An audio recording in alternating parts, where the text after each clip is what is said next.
Welcome back to investRand, where we take the guesswork out of property investing. And as I always say, this is a channel for successful property investors and future successful property investors. In today's video, we're going to be taking you through a step-to-step guide on exactly how property transfers takes place in South Africa. Whether you're somebody who's new into property or somebody who's experienced, understanding this entire process is very, very crucial for your investing. And by the way, before we get started, I want you to go to our platform, to actually our website, and download the ultimate guide to South African property investing.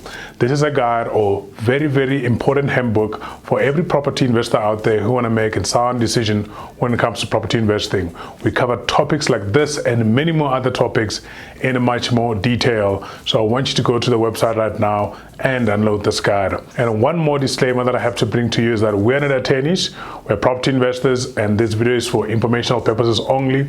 So if you want in-depth explanation of how this entire process of property transfer works, we recommend that you consult with a professional lawyer. Now, let's dive into it. So I'm going to be breaking this video into 8 steps in order for you to understand how the property transfer process takes place in South Africa, especially as a property investor. So I'm going to start with the first step, which is crucial, is that you cannot transfer a property without finding the right property to invest in. So we're going to start with identifying the right property as step number 1. So you need to find the right property that meets your goal, also meets your budget, and also is giving you cash flow, capital growth, or safety into your portfolio. Whatever you're looking for, you can find those properties on a lot of online portals from estate agents, and most importantly, we're going to recommend you go to investment marketplace, because that's where you're going to find vetted investment opportunities that are cash flow positive and profitable. Step 2 is to make an offer. So after you find the right property, of course, you want to make an offer. You're going to be going back and forth negotiating terms and condition on a property, and you might want to add, suspensive clauses or resolutive clauses, whichever one works out for you when it comes to your property investing. So in this process, this is what's going to go back and forth between you and the seller until you agree on most of the terms of purchasing this property. So the next step, which is step number 3, is to put that offer into writing in what we call an offer to purchase or deed of sale, whichever one you prefer to use. So I know for sure from experience that most sellers don't take verbal offers seriously. I know it's a very good ground to start negotiating terms, explaining what your concerns are, and maybe exactly how you want to do the transaction. Especially the bigger the transaction, the more negotiation might need to be had up front. But for normal transactions, you might just want to put an offer right away so you can use it for negotiating. So this part, you're going to be putting all the terms and conditions that have been agreed on in writing. It will have exactly when you're going to be getting the bond. It will also have information like when the transfer will happen, who are the transfer attorneys, also if you're going to be taking over occupation early or maybe on transfer, and much more information in that offer to purchase. So after you sign this, it's going to be a legally binding document with all the agreed terms and conditions between you and the seller about the property. Step number 4 is paying your purchase price. So this is when your conveyancer will step in and facilitate the transfer of funds from yourself to the owner, and she'll also take all the documentation required that are outlined in the sale and submit them to the deeds office. It's very, very important for you to understand all the costs associated with this process.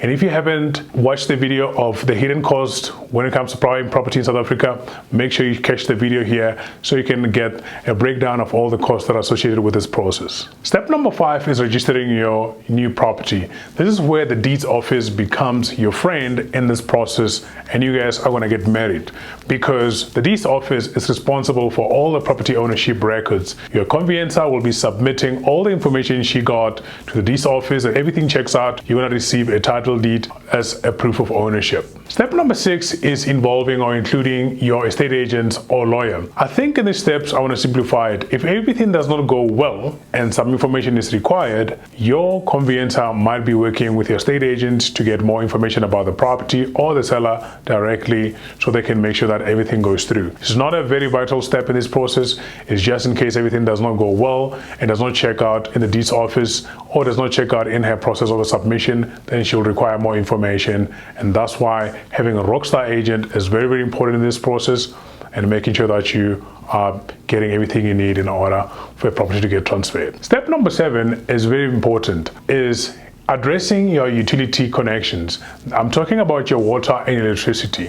Of course, your conveyancer can actually help you to ensure that your property has all these essential services connected. They have people they work with, around them, and they can also point you in the right direction, because a lot of people buy a property and the property transferred and there's no connection on the water and electricity, or the water and electricity bill are still in the previous owner's accounts, which is a mess. So you need to make sure that you're working with a very good conveyancer so they can help you, guide you into this process. Step number 8 is very important. What happens after a property gets transferred? We're going to be covering this in the next video in much more detail, from water connection to utility connection to exactly what you need to be looking out for, especially when the property is going through transfer, because a lot of things can change in between this process, and you just need to make sure that you are doing it correctly, and there's some things that you can look out for so you can minimize your risk as a property investor. And there it is, your step-by-step guide on the property transfer process in South Africa from an investor point of view.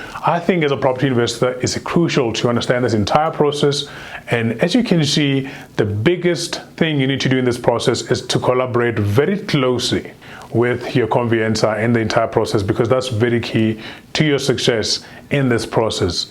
And as I always say, make sure that you subscribe, you like, you find this information informative, and make sure that you share with somebody who might benefit from this video. And most importantly, go download the guide on our platform, and make sure that you check out some investment opportunities there. We have better service providers, a team you need in order for you to succeed when it comes to property investing, and we're here to take the guesswork out of property investing. I'll see you on the next video.